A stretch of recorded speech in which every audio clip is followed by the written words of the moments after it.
Bonjour à tous et bienvenue sur notre chaîne.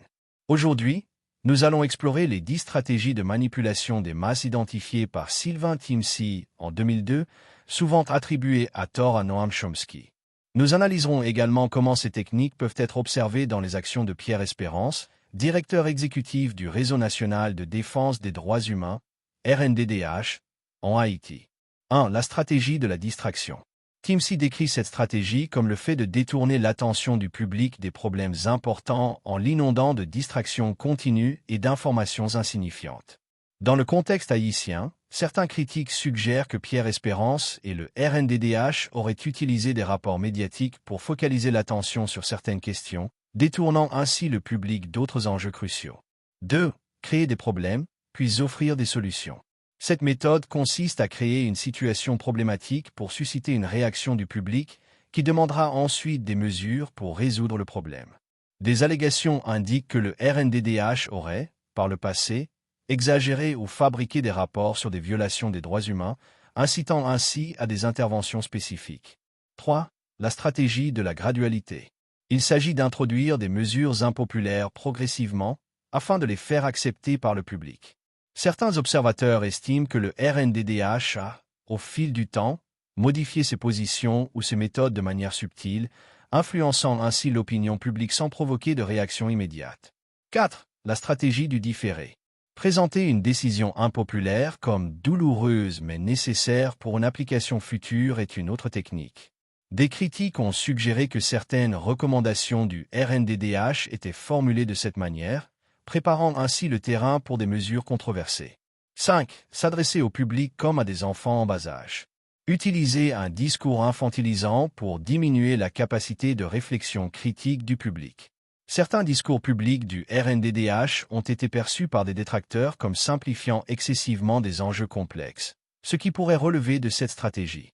6. Faire appel à l'émotionnel plutôt qu'à la réflexion.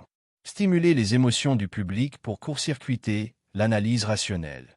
Les rapports du RNDDH, en mettant l'accent sur des récits émotionnels, pourraient être vus comme utilisant cette approche pour influencer l'opinion publique. 7. Maintenir le public dans l'ignorance et la médiocrité. Encourager le public à se satisfaire de situations médiocres et à ne pas chercher à comprendre des sujets complexes.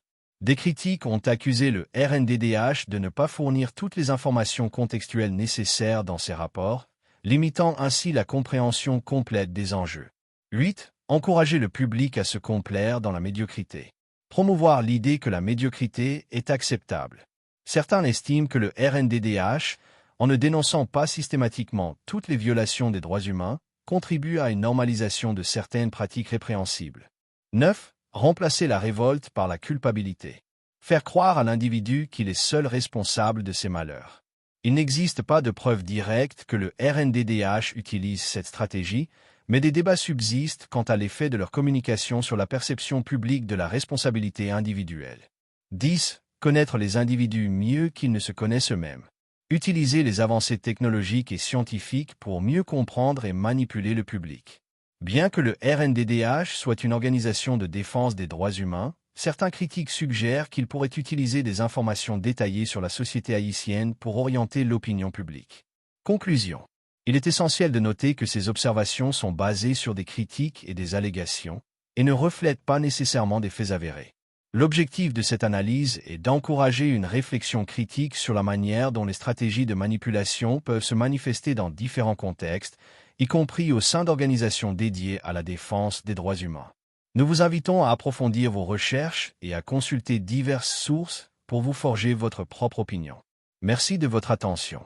N'hésitez pas à partager vos réflexions dans les commentaires et à vous abonner pour d'autres analyses approfondies.